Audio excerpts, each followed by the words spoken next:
ទីស្ពីតផ្លែ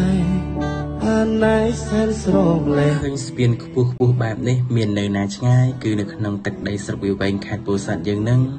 ហើយគឺជាស្ពានដែលខ្ពស់ជាងគេនៅកម្ពុជាដែលមានឈ្មោះថាស្ពានតេជោសន្តិភាពរិស័យជ្រុំ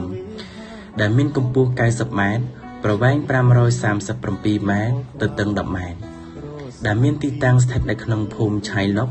ឃុំអូសោមស្រុកវាវែងខេត្តពោធិ៍សាត់ស្ពាននេះ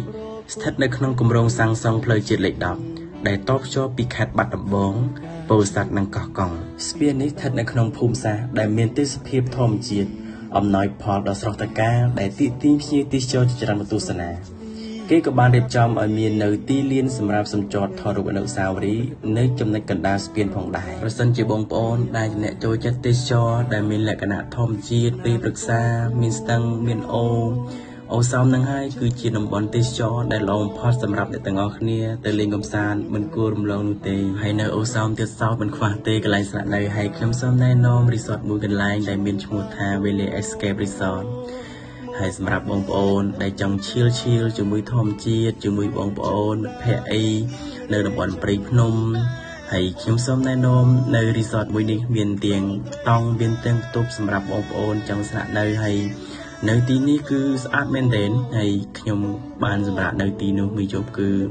ធ្វើឲ្យអារម្មណ៍ខ្ញុំស្រស់ស្រាយមែនទែនហើយផាសុខភាពនៅកន្លែងនេះមានហាងកាហ្វេហើយមានពិសេសខ្ញុំចាប់ចិត្តជាងគេគឺផាសាន់ចាហួយខ្ញុំមានអារម្មណ៍ថាប្លែកហើយគឺជាផលិតផលនៅក្នុងទឹកដីអូសោមតែម្ដងហើយកាហ្វេក៏ឆ្ងាញ់ហើយបុកពេលព្រឹកអីបរិយាកាសអីមើលពពកមានអាប់ឈៀលជាមួយធម្មជាតិមែនទែនហើយខ្ញុំទៅទីនេះពិតជាចាប់អារម្មណ៍ហើយជាមួយធម្មជាតិមានអន្តនូមានទឹកខ្យល់លះជាមួយបងប្អូនជាមួយមិត្តភក្តិអីខ្ញុំគិតថា10ឆ្នាំមានបានដងគួរតែនាំគ្នា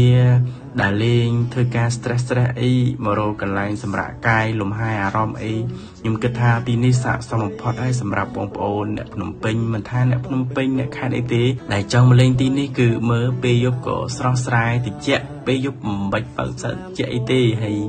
ពេលថ្ងៃអីគិតតែត្រជាក់ថែមទៀតហើយតែរៀបគម្រោងមួយបងប្អូនមួយមិត្តភក្តិអីដាក់មកទ្រីបអីឈៀលជាមួយធម្មជាតិនៅក្នុងទឹកដីអូសោមអីហើយមកដល់ទីនេះគឺមិនពិបាកទេមានទាំងកាហ្វេមានទាំងអាហារហើយមានទាំងការដឹកជញ្ជូនផងដែរហើយតម្លៃសមរម្យហើយសេវាក៏ល្អដែរបើមកទីនេះហើយខ្ញុំធានាថាមកហើយចង់មកទៀតដោយសារទេសភាពតំបន់នេះអំណោយផលមែនទែនមានអាប់មានពពកមានអេនតនូ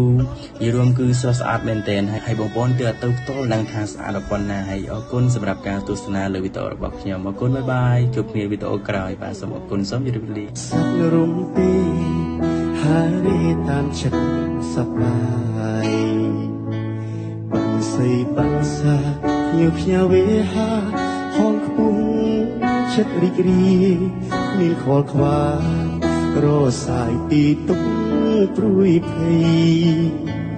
សូរងំប្រគុំតន្ត្រីធម្មជាតិក្លិនផ្កាជាតិពីដល់ក្នុងដួងហរតីព្រាបបានសំរងឆោមស្ររីជ្នីកាព្រៃប្រណីដល់បេះដូងប្រងខ្លៃកំព្រាឯកាស្នាមថ្ពាល់ខូគួចិត្តបងឈរនឹកភ្លឹក